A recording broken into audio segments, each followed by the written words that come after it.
ये हमें मजीद एक भाई मिले हैं, हम इनसे करते हैं बातचीत। माशाल्लाह काफी अच्छी लुक दे रहे हैं। अस्सलाम वालेकुम भाई। जी वालेकुम सलाम। क्या नाम है भाई का? रहमतुल्लाह नाम है मेरा। रहमतुल्लाह भाई। रहमतुल्लाह, आप कहाँ से हो? मैं सिंध से हूँ, सिंध शिकारपुर से, जिला शिकारपुर से। शिकारपुर से। जी जी तो आप इस्लामाबाद में जॉब करते हो? जी, मैं इस्लामाबाद में जॉब करता हूँ। जॉब करते हैं तो किस मैं ministry of housing and works में पीएस ट्रेडिशनल सेक्रेटरी हूँ। अच्छा, ठीक है। अच्छा, आप मुझे ये बताएं, कॉमन सेंस या टैलेंट? टैलेंट। टैलेंट, क्या टैलेंट है? मैं सिंधी आर्टिस्ट हूँ। सिंधी आर्टिस्ट? हाँ, सिंधी सूफी आर्टिस्ट, कलाम करता हूँ, सिंधी कलाम। अच्छा, तो मैं फिर मैक आपको लगा देता हूँ, तो आपने हमें कुछ सुनाना है। जी जरूर। ये मैक आपको लग गया तो आपने हमें सुनाना है। चलें, कैमरा फेस करना है आपने। चलें।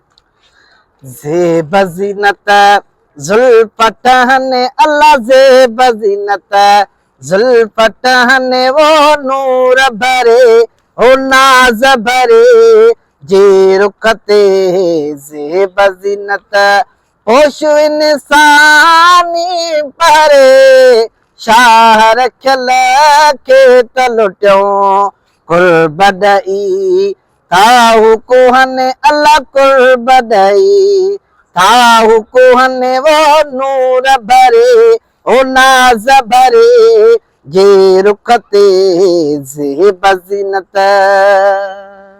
अच्छा भाईजान, आपने माशाल्लाह आवाज आपकी बहुत प्यारी है। अच्छा, तो आपने ये तो हमें सुनाया, और अभी हमें ये ट्रांसलेट करके उर्दू में सुनाए। हमें इसकी कोई समझ नहीं है, मैं पंजाबी हूँ और हमें तो आपको पता है कि दुनिया में कहीं कहीं से लोग। अच्छा, आपने सिंधी में सुनाया ये, तो हमें उर्दू में ट्रांसलेशन करें इसकी।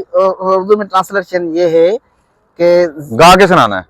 गा के असल में वो रिदम नहीं आएगा। रिदम नहीं आएगा इसमें? रिदम नहीं आएगा। अच्छा, वैसे ट्रांसलेशन? ट्रांसलेशन ये है इनकी कि ये सही हज़रत सूफी शाह रखियल, हमारे सिंध के बड़े बुजुर्ग हस्ती है। अच्छा अच्छा, उन्होंने हुजूर अकरम सल्लल्लाहु अलैहि वसल्लम की तारीफ की है जी जी, कि उनके रुख पे जो ये जुल्फ है वो कैसे मतलब तारीफबुल हैं, और कैसे उनके चेहरे पे नूर दिखाई रही है जी। हाँ, और उनका जो मिसरा था कि पोश इंसानी जो पहरे, वो कह रहे हैं कि हुजूर अकरम सल्लल्लाहु अलैहि वसल्लम हमें इस दुनिया में जो आए हैं, हाँ जी, नूर के पर्दे में आए थे, वो इंसानी जो पोश है, वो इंसानी पोशाक में आए हैं, इंसानी पोशाक में आए हैं। इंसानी पोशाक में आके हमें उन्होंने समझाया है। समझाया है। इनकी ट्रांसलेशन का मकसद मफहूम ये था। अच्छा अच्छा अच्छा। जी जी।